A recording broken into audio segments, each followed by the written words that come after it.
Welcome to इन्फोलेंस। हिंदुओं के प्राचीन पवित्र तीर्थ स्थल अयोध्या भारत के उत्तर प्रदेश राज्य का एक अति प्राचीन धार्मिक नगर है। यह नगर पवित्र सरयू नदी के तट पर बसा हुआ है। रामायण के मुताबिक अयोध्या की स्थापना मनु ने की थी। अयोध्या हिंदुओं के 7 पवित्र तीर्थ स्थलों में से एक है। माना जाता है कि भगवान राम का जन्म अयोध्या में ही हुआ था। अयोध्या में 5 अगस्त को राम मंदिर का भूमि पूजन किया जाएगा। भूमि पूजन की सभी तैयारियां जोरों पर है। आइए ऐसे में जानते हैं कि क्या है अयोध्या का इतिहास और इससे जुड़ी हुई कुछ विशेष बातें। पारंपरिक इतिहास में अयोध्या कोसल राज्य की प्रारंभिक राजधानी थी। गौतम बुद्ध के समय कोसल के 2 भाग हो गए थे, उत्तर कोसल और दक्षिण कोसल, जिनके बीच सरयू नदी बहती थी। वेदों में अयोध्या को ईश्वर की नगरी बताया गया है। वहीं इसकी संपन्नता की तुलना स्वर्ग से की गई है। अथर्ववेद में यौगिक प्रतीक के रूप में अयोध्या का उल्लेख हुआ है। यह नगरी सरयू के तट पर 12 योजन लंबाई और 3 योजन चौड़ाई में बसी हुई है। कई शताब्दी तक यह नगर सूर्यवंशी राजाओं की राजधानी रहा। अयोध्या मूल रूप से हिंदू मंदिरों का शहर है। जैन मत के अनुसार यहाँ 24 तीर्थंकरों में से 5 तीर्थंकरों का जन्म हुआ था। इसके अलावा जैन और वैदिक दोनों मतों के अनुसार भगवान राम का जन्म अयोध्या में ही हुआ था। राम के पिता दशरथ का शासन यहाँ पर चलता था। रामायण में अयोध्या का उल्लेख कौशल जनपद की राजधानी के रूप में किया गया है। वहीं राम के जन्म के समय यह नगर अवध अर्थात वर्तमान की अयोध्या के रूप में जाना जाता है। आर्यों के आराध्य की नगरी है अयोध्या, जिन्हें 14 वर्षों का वनवास मिला, फिर भी उन्होंने उफ तक नहीं की और उसी अयोध्या में हिंदुओं की आस्था से जुड़े श्री राम जन्मभूमि को बाहरी आतताइयों ने हिंदुओं से छीन लिया और उस पर बने मंदिरों का विध्वंस किया। लेकिन वामपंथी इतिहासकारों ने इस विध्वंस का उल्लेख भी नहीं किया। इसी संबंध में के मोहम्मद ASI के वह ऑफिसर है जिन्होंने इस पूरे मामले की जांच में अहम रोल अदा किया था। मस्जिद में 14 पिलर्स जो ना वो मंदिर का पिलर्स थे, जो अक्सर लोग देख नहीं पाते, लेकिन हम लोग देख पाते थे। और फिर जो ना उसमें से कुछ हिंदू मूर्तियां भी थे। तो ये मैंने खुद देखा हुआ है। और उसके बाद फिर एक्सकवेशन जब किया तो हमको कई पिलर्स के बेसिस मिल गए। उसमें बेस के लिए जो पिलर जो खड़े रहेंगे वो जो ब्रिक बेसिस पे होंगे वो मिला। तो this I had written in 1990 में, I had written in Indian Express also. वो तो उसी टाइम में जब it became an issue.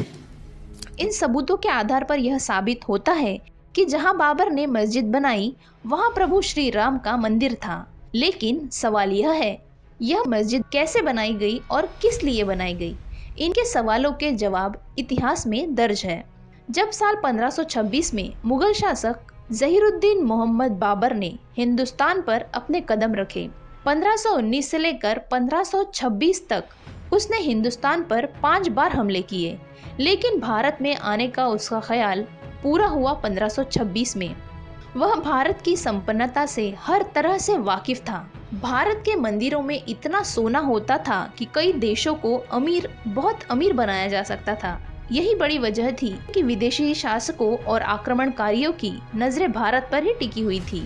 Babar की नजर भी भारत की संपत्ति पर तो थी ही, लेकिन उसकी नजर यहाँ की संस्कृति पर भी थी।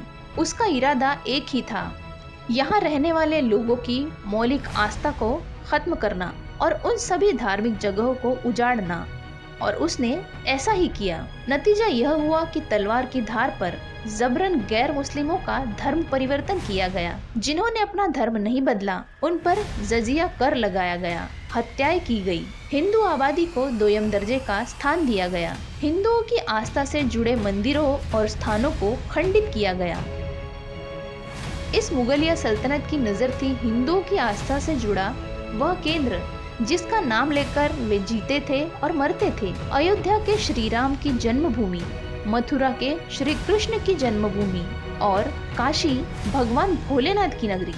लोगों की आस्था श्री राम में कितने हद तक जुड़ी हुई थी यह बताना जरूरी नहीं। बाबर भी यह बात अच्छी तरह से जान गया था, इसलिए उसके निशाने पर अयोध्या थी। वह इन धार्मिक स्थलों के विध्वंस के लिए काफी उतावला हो रहा था। इस बात का अंदाजा इस घटना से लगाया जा सकता है कि जब वह भारत के तख्त पर बैठा, उसके भीतर ही एक साल में उसने 1527 में अपने सेनापति मीर बाकी को अयोध्या कूच करने का आदेश दिया। तब मीर बाकी ने अयोध्या पर चढ़ाई की और श्री राम मंदिर का विध्वंस किया और उस बचे ढांचे पर मस्जिद का निर्माण किया और चापलूसी में उसे बाबरी मस्जिद का नाम दे दिया। इस समय मीर बाकी की सेना ने हिंदुओं का जबरन धर्म परिवर्तन कर इस्लाम मानने के लिए विवश किया और ना मानने वालों की हत्या कर दी गई। 450 वर्षों तक हिंदुओं ने इस स्थान को कभी नहीं त्यागा। पवित्र श्री राम जन्मभूमि होने के कारण हिंदुओं ने उस स्थान पर पूजा कभी भी नहीं त्यागी। बाबर ने विकृत ढांचा बना भी लिया, किंतु हिंदू उस स्थान पर पूजा और परिक्रमा भी करते रहे। जब उन्हें अंदर जाने से रोका गया, तब उन्होंने बाहर राम चबूतरे से उस स्थान की पूजा प्रारंभ कर दी। भगवान श्री राम की पवित्र जन्मभूमि के लिए 450 वर्षों में उसी स्थान पर निरंतर हिंदू पूजा परिक्रमा करते आए हैं और उस स्थान के लिए 4 लाख हिंदू शहीद हुए हैं। हिंदू कोई मूर्ख नहीं है कि इतनी बड़ी संख्या में शताब्दियों से इतने प्राण यूं ही गंवाए। राम जन्मभूमि पर खुदाई में ऐसे कई प्रमाण मिले हैं जिससे यह प्रमाणित होता है कि वहां मंदिर ही था। पुरातत्व विभाग द्वारा पहली खुदाई 1976 में की गई, सबूत भी निकले पर कभी सामने नहीं आए। दूसरी बार 2003 में खुदाई की गई, तब भी मंदिर होने के पुख्ता सबूत निकले, जिसमें स्तंभ के नीचे भाग में 11वीं और 12वीं सदी के मंदिरों में दिखने वाले पूर्ण कलश, अष्टमंगल चिन्ह, ब्लैक स्टोन स्तंभ, कितनी ही दीवारें, फर्श और बराबर दूरी पर स्थित 50 जगहों से खंभों के आधारों की 2 कतारें पाई गई थी। एक शिव मंदिर भी दिखाई दिया। मंदिर कला के पूर्ण 8 कलश जो ऐश्वर्य चिन्हों में से एक माने जाते हैं, किंतु इन सभी सबूतों को वामपंथियों ने मानने से इनकार कर दिया। वामपंथियों ने मंदिर में होने की इस बात को कभी नहीं माना और सत्यता को हमेशा दबाने का प्रयास किया। प्रभु श्री राम को उनकी जन्मस्थली से भूमिहीन करने का यह षड्यंत्र वामपंथी इतिहासकारों ने ही किया। मंदिर की पुरातत्ववादी टीम में शामिल के मोहम्मद ने उस दौरान यह बयान देकर सनसनी फैला दी थी कि अयोध्या में राम का अस्तित्व है। इस बयान के बाद उन्हें विभागीय कार्रवाई का सामना भी करना पड़ा था। तो 1990 में मैंने इसके बारे में लिखा था। I was the only one Muslim who had participated in that excavation. और मैंने खुद जो है ये मंदिर के जो पिलर्स देखा है। एंड मुस्लिम्स के लिए जितना और मक्का और मदीना इम्पोर्टेंट है, उतना एक आम हिंदू के लिए this Shri Ram Janmabhoomi important है। इसलिए मुस्लिम जो है हिंदू की जो फीलिंग समझते हुए, इमोशन समझते हुए उनको ये छोड़ देना चाहिए करके। तो उसमें कुछ जो मार्क्सिस्ट हिस्टोरियन ने जो मुस्लिम में एक अच्छे ग्रुप ये हैंड ओवर करने के लिए तैयार भी थे। उन लोगों ने भी सोचा कि जो ना ये मामला खत्म करना चाहिए, कहां तक आप इसके ऊपर लड़ते रहेंगे। तो काफी हद तक जो ना वो लोग भी तैयार थे। लेकिन कुछ मार्क्सिस्ट हिस्टोरियन जैसे प्रोफेसर इरफान हबीब, रोमिला तापर और प्रोफेसर जो है शर्मा, इस तरह के कुछ लोग मिलके मुस्लिम लीडरशिप से ये कहा वहां एक्सकवेशन करेंगे तो आपको कुछ हिंदुइज्म का कोई भी मंदिर का कोई भी अवशेष नहीं मिलेंगे, इसलिए आप भी इसके लिए तैयार हो जाइए और आप छोड़िए मत, आपका दावा छोड़िए मत, वरना मुस्लिम भी छोड़ने के लिए तैयार थे। उसके बाद जो एक्सकवेशन हुआ, एक्सकवेशन में पहले हम लोगों को तो 14 पिलर्स मिले थे, अब 50 से ज्यादा पिलर्स मिल गया, मंदिर के पिलर्स मिल गया। ज्यादा हैरानी तब हुई जब इलाहाबाद हाई कोर्ट ने मंदिर के पक्ष में फैसला सुनाया, तो भी वामपंथी इतिहासकार गलती मानने को तैयार नहीं हुए। इसका बड़ा कारण यह भी था कि खुदाई के दौरान जिन इतिहासकारों को शामिल किया गया था, दरअसल वो निष्पक्ष न होकर बाबरी मस्जिद एक्शन कमेटी के प्रतिनिधि के तौर पर काम कर रहे थे। इनमें से 3-4 को ही आर्कियोलॉजी की तकनीकें पता थी। सबसे बड़ी बात तो यह थी कि लोग चाहते ही नहीं थे कि अयोध्या का मसला कभी भी हल हो, शायद इसलिए कि वो चाहते थे भारत में हिंदू और मुसलमान आपस में ऐसे ही उलझे रहे। 1853 को पहली बार हिंदू मुस्लिम के बीच राम जन्मभूमि के संबंध में विवाद हुआ।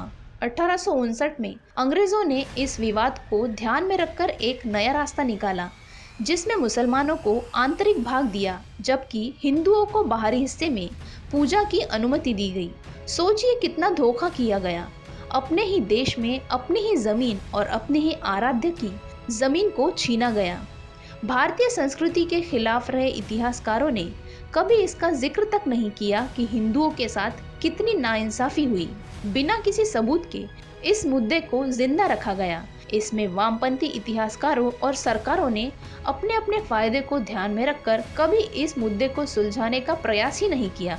अपनी वोट बैंक की राजनीति के लिए राम मंदिर के मुद्दे को जलता ही रहने दिया और कट्टरपंथी मुसलमानों को भी भड़काया गया ताकि कोई भी राम मंदिर के मुद्दे को ना छुए।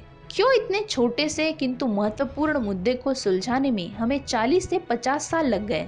इसका जिम्मेदार कुछ सेक्युलर इतिहासकार और राजनीतिक दल भी है। दरअसल भारतीय इतिहास को लिखने वाले भी वामपंथी ही रहे, जिन्होंने बाबर जैसे इंसान को महान बताया। लेकिन भारत के इस इतिहास में भारत के संस्कारों को, परंपराओं को व संस्कृति को कोई जगह नहीं थी। लेकिन कहा जाता है कि सत्य की हमेशा जीत होती है। हमें इस बात से खुश होना चाहिए कि अयोध्या में भी राम मंदिर बाबर के मानसिक वंशजों का अवैध कब्जा वर्षों तक रहा, जो अब खत्म हो चुका है और भव्य राम मंदिर बनने जा रहा है। जय श्री राम।